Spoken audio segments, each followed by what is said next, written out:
Hello, everyone, and welcome to another episode, If You Could Hide to Kolob podcast. Great to be with you today as we continue studying Alma.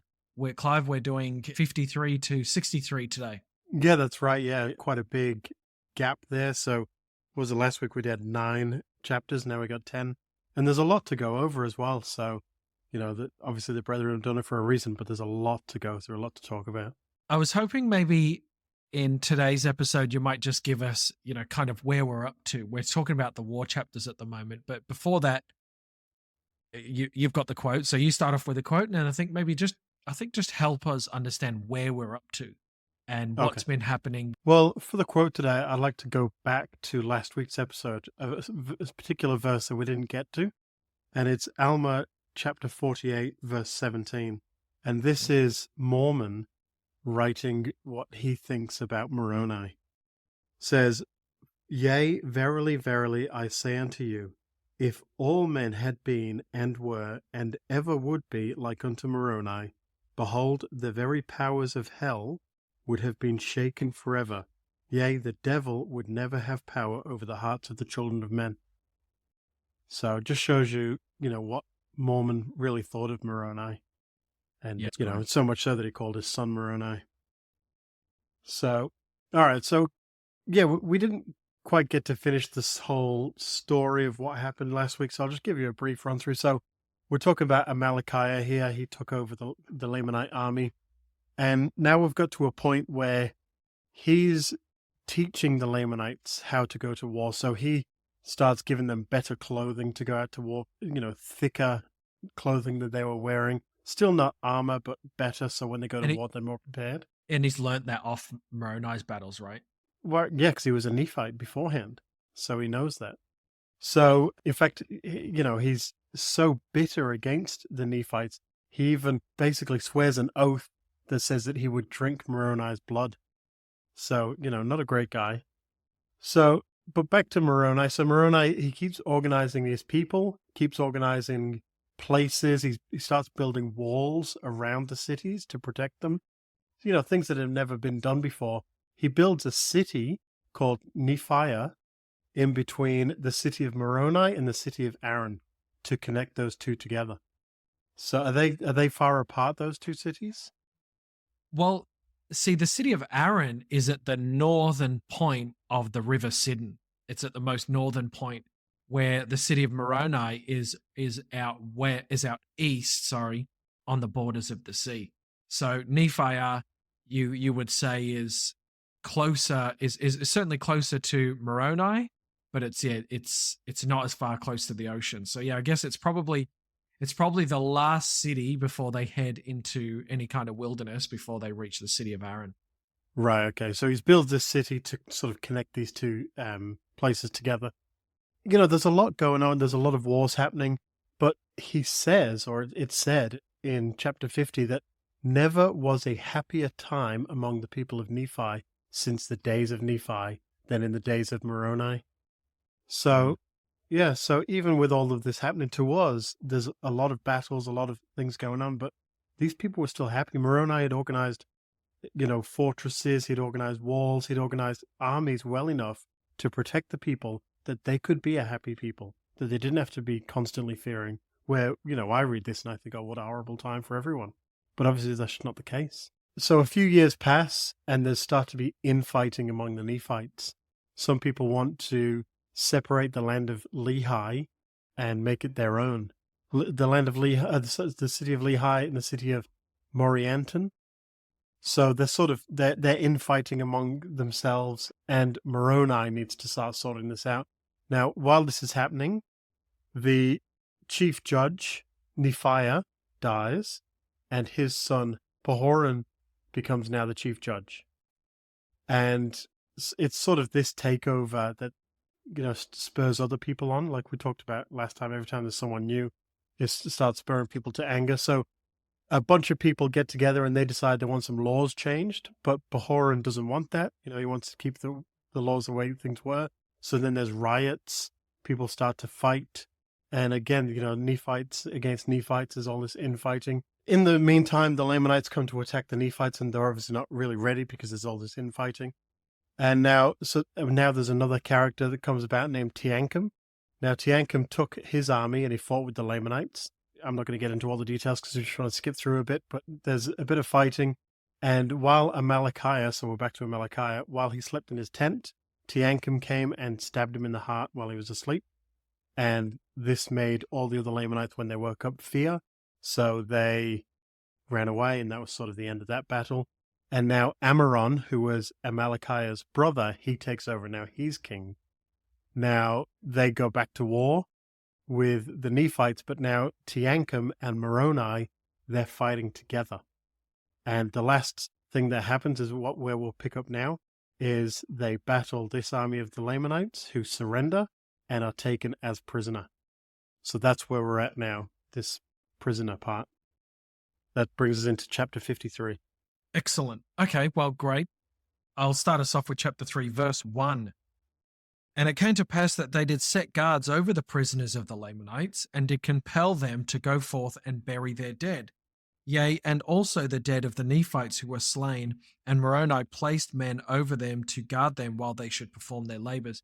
I highlighted this point, actually, just a side point here, that last week, during last week's episode, we talked about there was so much dead that they had to just put him in the River Sidon. Yeah. So I wondered if this note was here to sort of differentiate and say, hey, in horrible war times, we had to do bad things with the deceased, but in normal times, we respect the deceased. And yeah, we made the prisoners dig the holes, but we didn't want to cast them out and just let wild beasts come and eat them. So we've taken some time here, and we're not savages like you probably might have thought about us in previous wars. Yeah, that's a good point. Yep.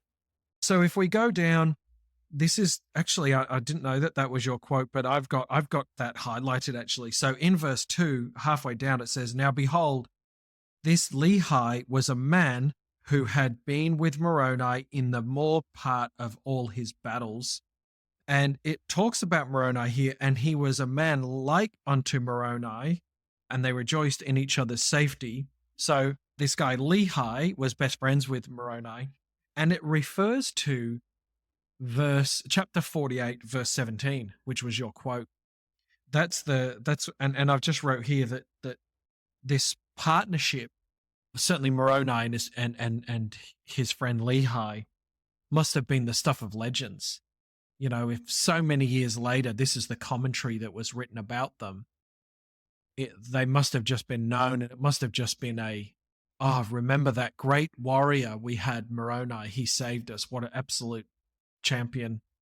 And I wonder if he was kind of, then always known as just this amazing person who led the Nephites. Well, you think, Mormon was it 400 years later? Yeah. So even him talking about the legacy of Moroni. Yeah. All right, so I thought we'd just keep moving along, and they talk about the cities that they're building and the fortifications that they're making. But I've got a few things highlighted here in chapter 53 that I wanted to go through. In verse 5, halfway down, "Now Moroni was compelled to cause the Lamanites to labor, because it was easy to guard them while at their labor, and he desired all his forces when he should make an attack upon the Lamanites." This is an example of like weird commentary right throughout these chapters. Like these weird, I just found like that they're in there for what reason, I'm not sure, but like this is a bit of Moroni's leadership and his tactics, I guess, have just been left scattered throughout some of these verses.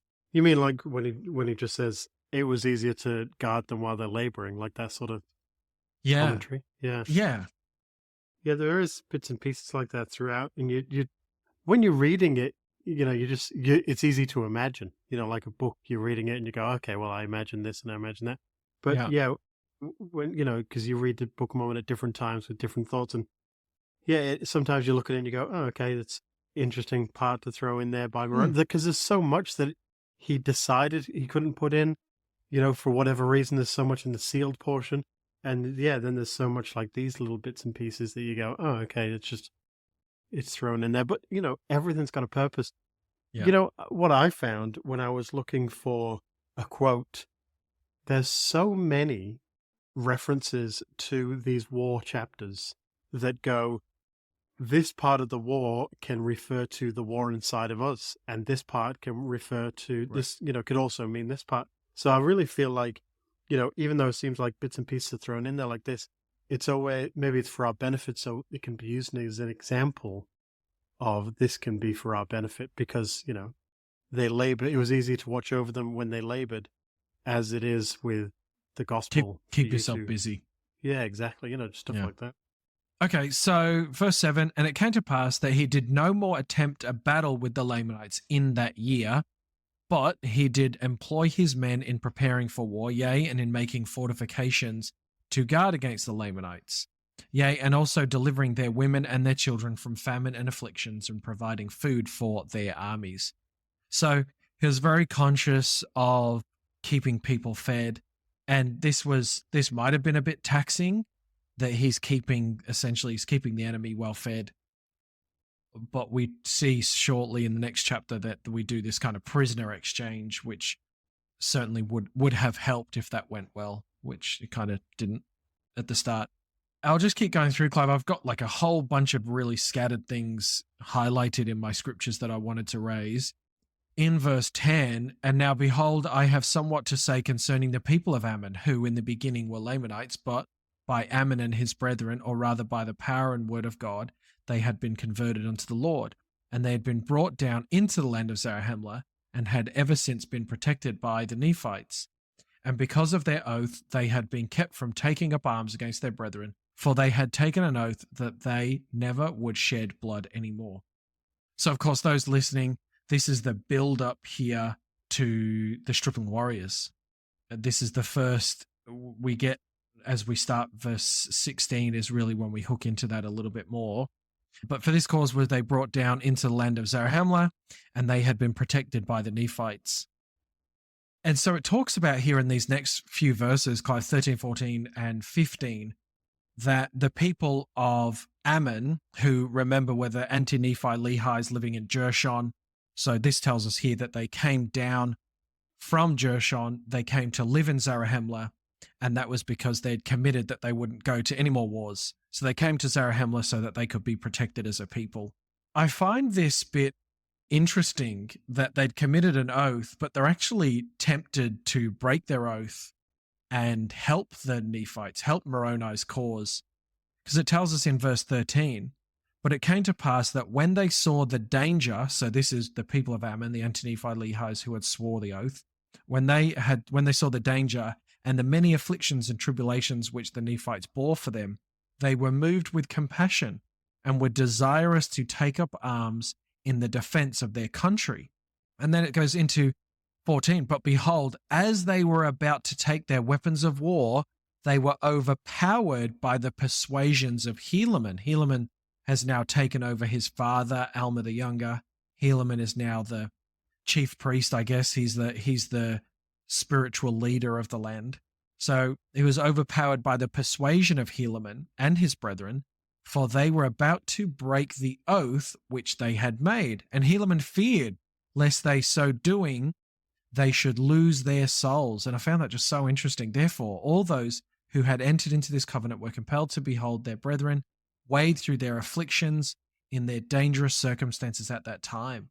So these are the parents of the stripling warriors who were going, I get it, we've made an oath, but far out, we can't just sit back and watch the Nephites fight for us. This is just horrible.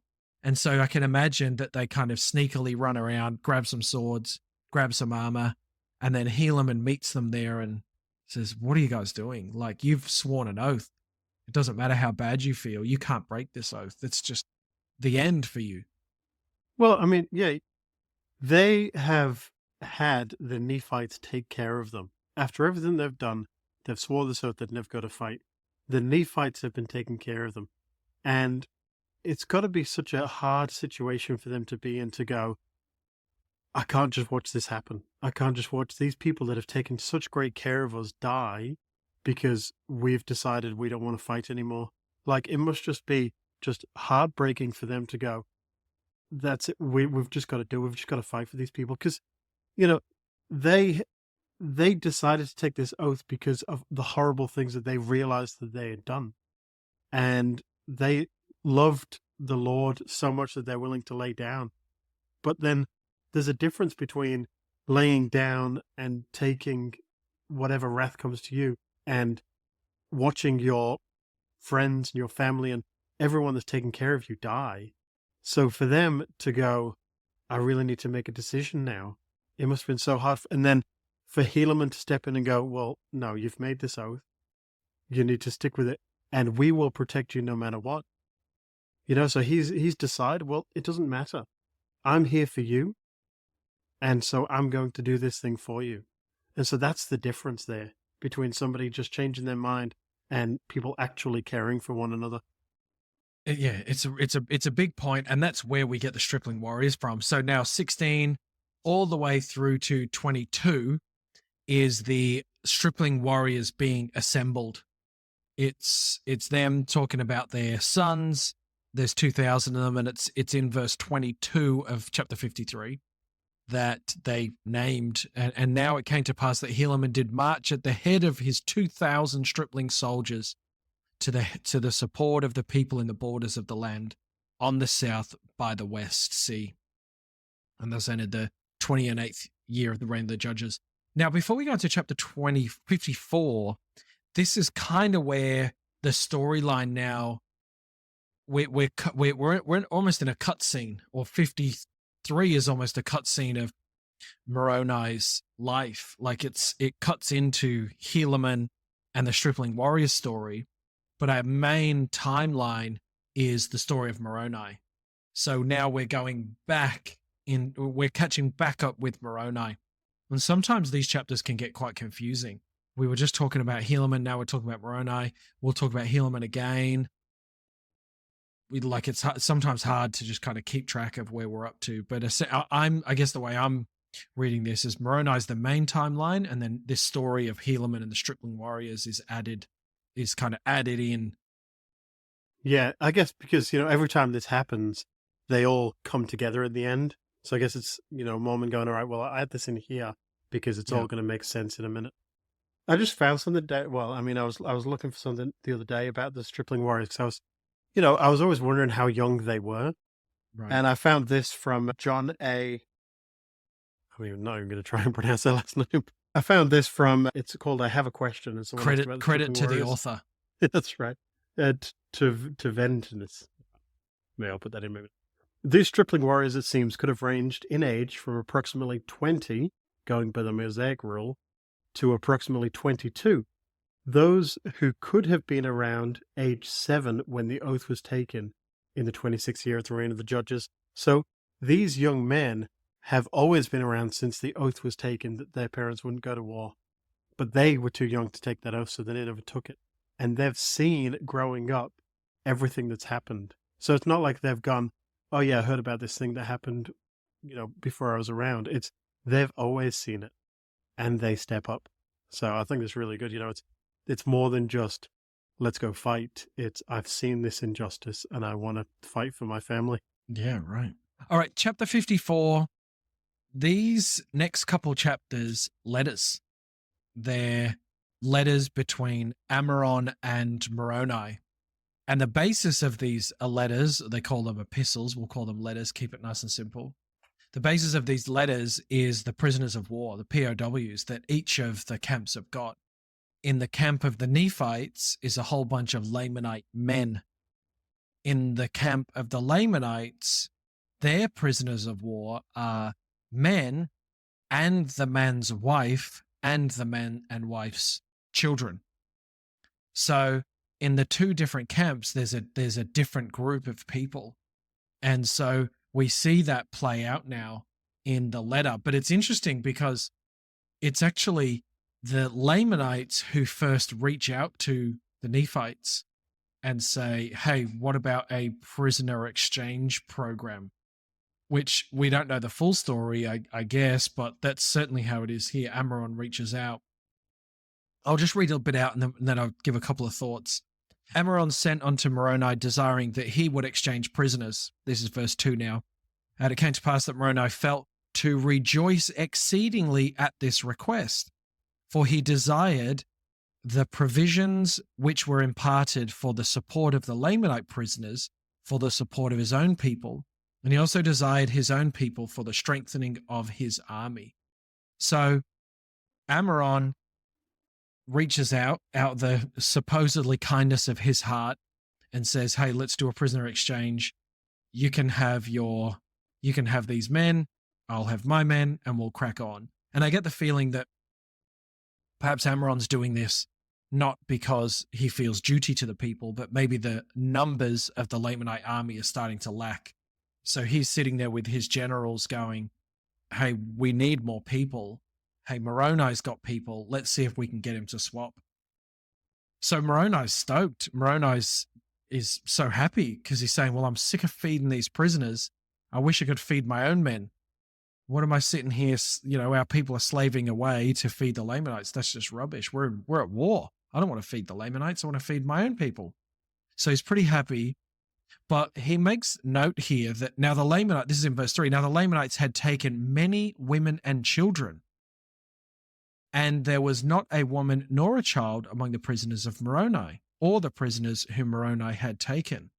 So Moroni now thinks, okay, well, I'm not just going to swap fighter for fighter. That's not fair. I'm not going to bring a man back and make his women and children suffer with the Lamanites. He has a different idea. And so he writes a letter back, and this is all of chapter 54 now. He writes a letter back to Ammoron, and it's so interesting. I mean, I've got 1, 2, 3, 4, 5, 6. I've got 13, 14 things, 15 things highlighted in this letter. I just found massively, massively interesting. He starts off in verse 5. I have written unto you somewhat concerning this war, which ye have raged against my people, or rather which thy brother hath waged against them. He's waging against Amalekite. So he's referring to his dead brother. So he's dragging him through here. So he starts really, really aggressive. There's a war which you've raised. Actually, no, it's not you. Your brothers waged this war and you're fighting for him. And then he hits it from a gospel perspective. The justice of God, the sword of his almighty wrath, which doth hang over you, except you repent. Like he hits him with some religion, which I found just, it's aggressive. But it's missionary minded. Moroni's missionary minded. He's not just gone, you know what, because of what you've done and you're going on with this war that you shouldn't go, you're going to go to hell. He doesn't do that. He says, I'll tell you somewhat concerning the justice of God. So he's going, this is the gospel. You've been diluted this whole time because you're just following what your brother said, but this is the actual gospel. And so, yeah, it definitely is harsh words that he uses, but he's going from a missionary perspective of, you need to understand the gospel, and let me try and change your mind that way.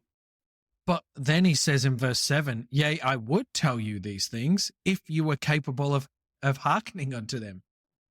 So I feel like he's almost like, I could tell you the stuff of God, but actually you're far too dumb for me to even waste my breath to take you through it.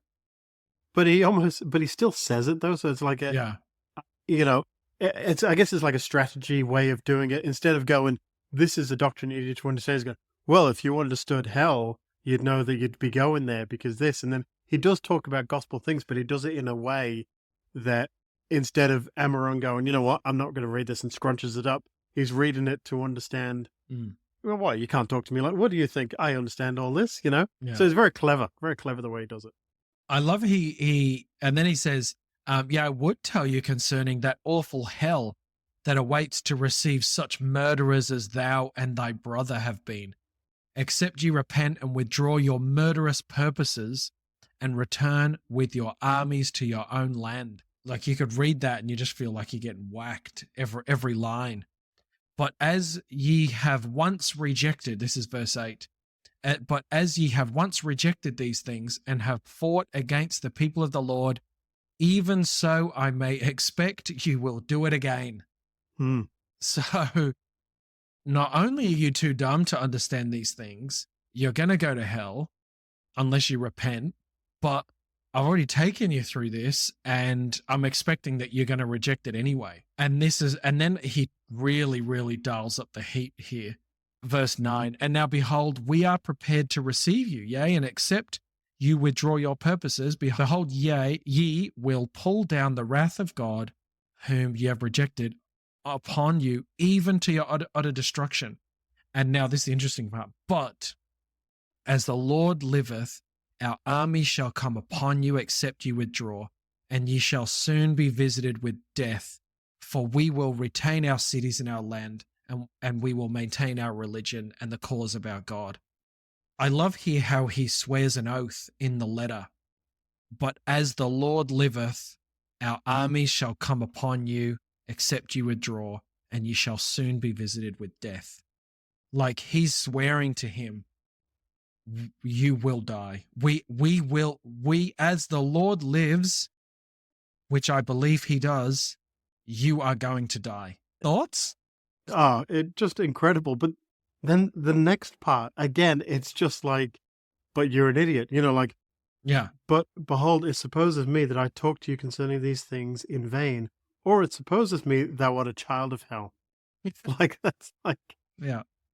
Like I'm gonna commit that I will, bring these things upon you, but you're just a child of hell anyway, So, like, it's just his writings they're just so good.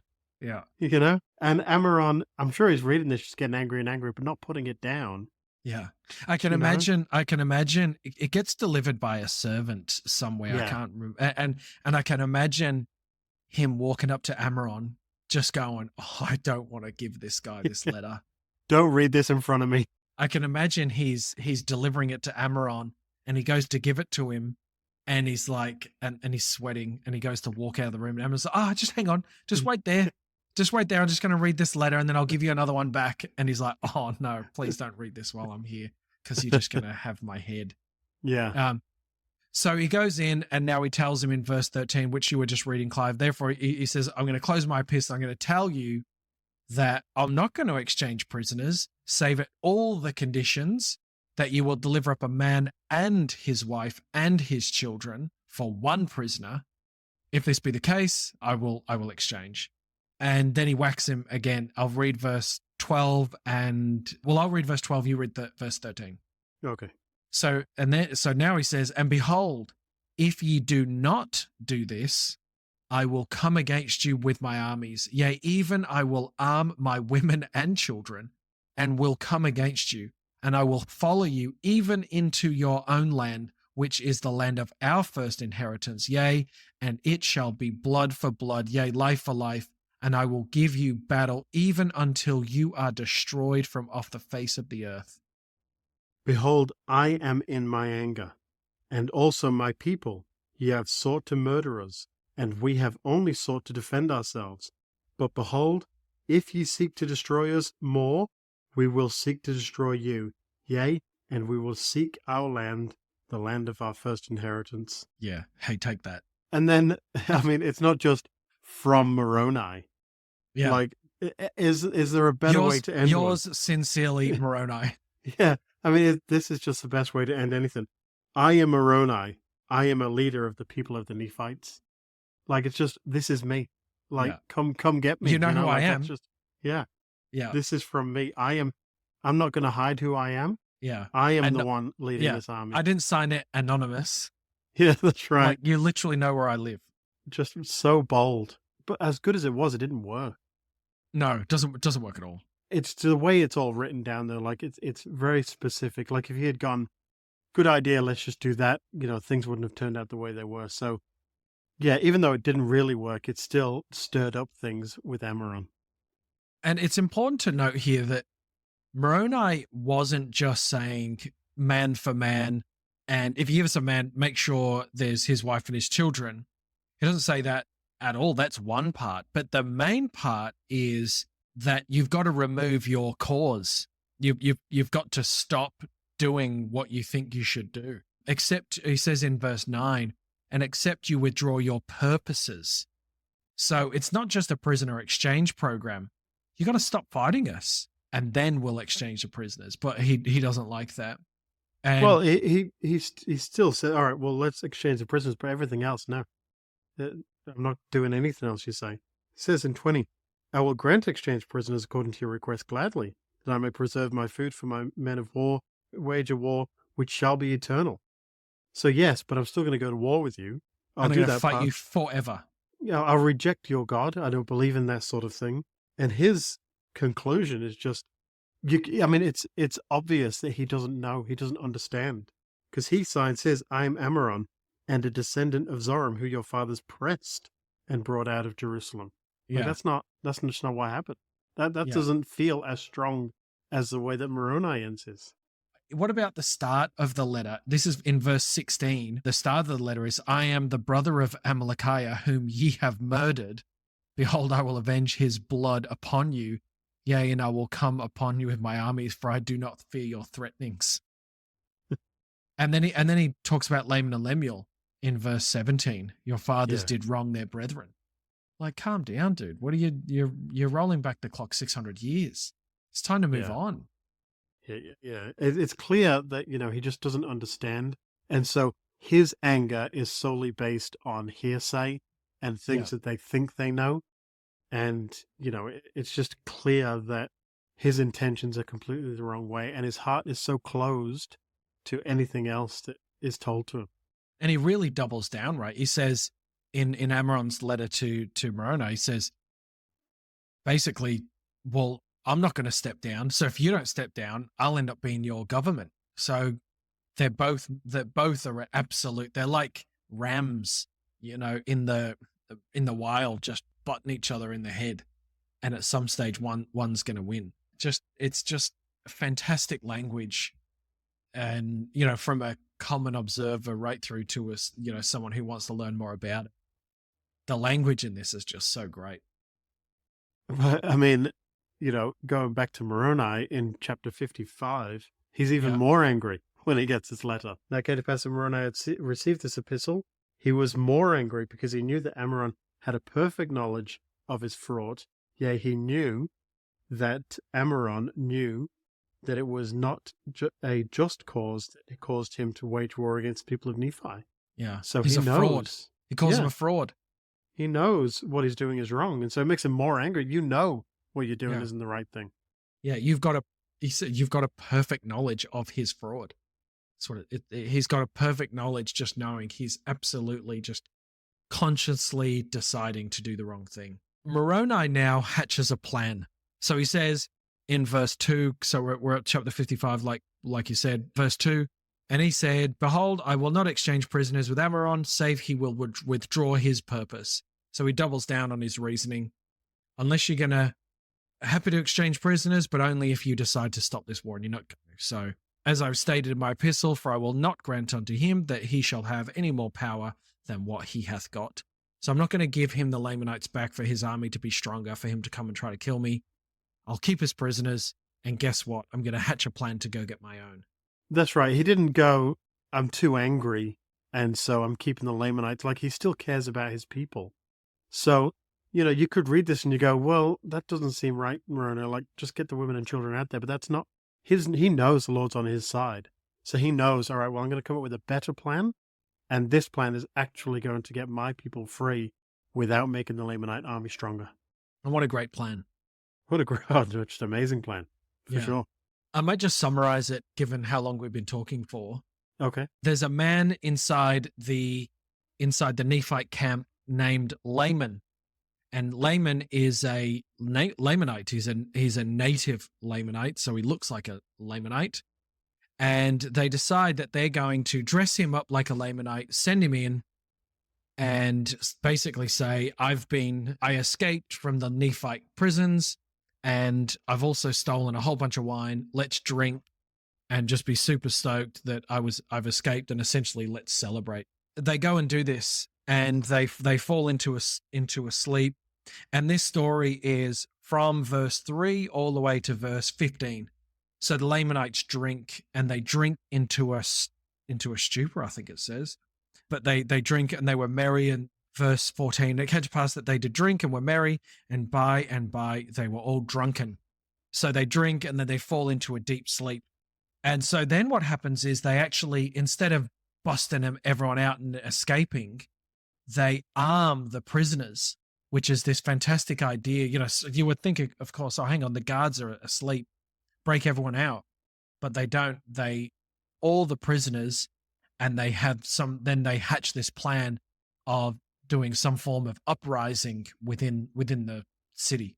If the prisoners just escape, then you've got one army versus another. But if the prisoners inside the prison are armed, then now you've surrounded the Lamanites. And that's exactly what happened. They surrounded them.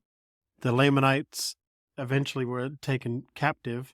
And then again, Moroni put them to work. He got the Lamanites to build walls around the city of Gid. Yeah.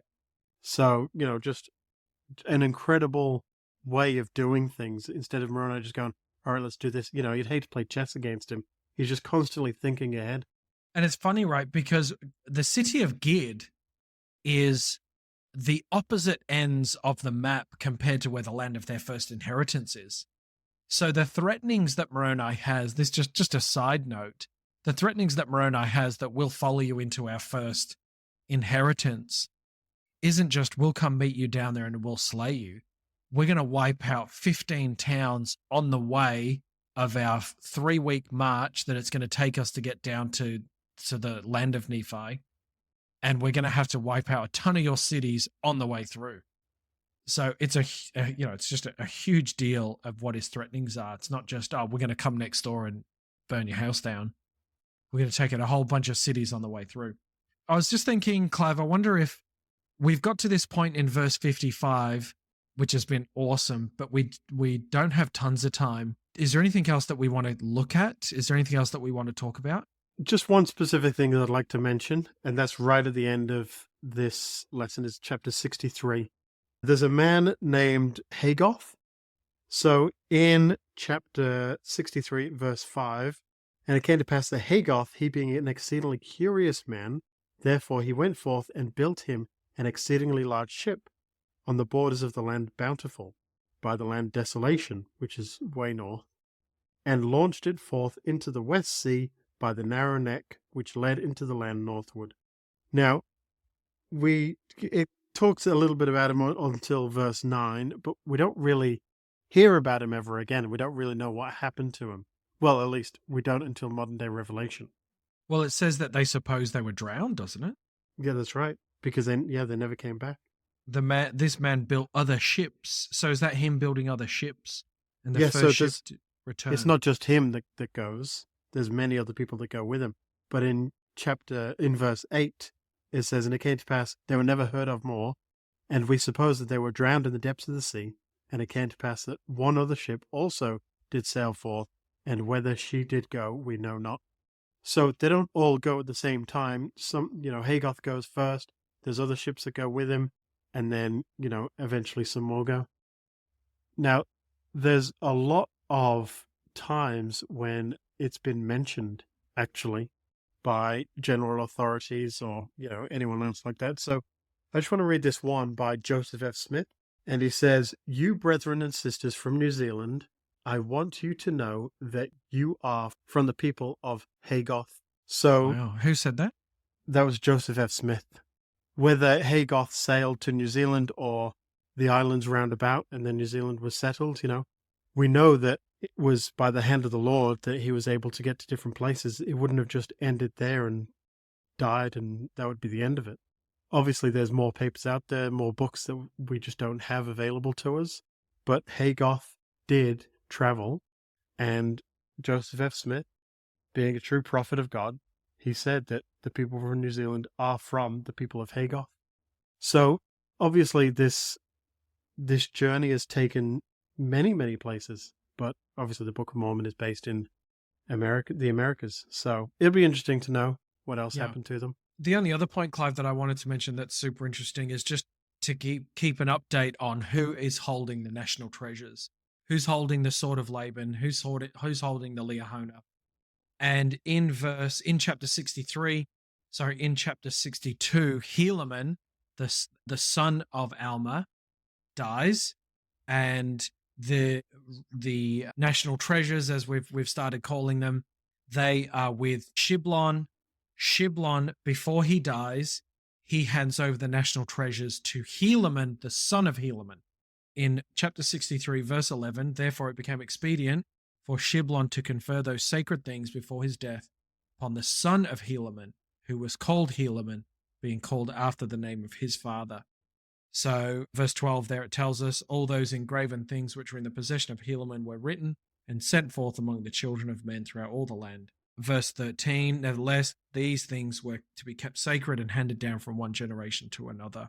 So now Helaman, the son of Helaman, is the holder of the sword of Laban, the Liahona, and all of these records, amongst other things. That's right. And so the next week we'll get into the book of Helaman, and yet to not be confused, it is the son of Helaman. So not the same stripling warriors Helaman, but the son of that man. Yeah. So Alma the Younger's grandchild. Yeah, exactly. Yeah. All right. Awesome. Thank you for joining us on another episode of If You Could Hide to Kolob podcast. We're well through the thick of it. We've finished Alma and we're on to Helaman. And we're grateful for you to be joining us along this journey. And we hope you're able to keep up with your own Come Follow Me. And we hope that we're able to help you with your studies as well. Thank you. And we will see you next week.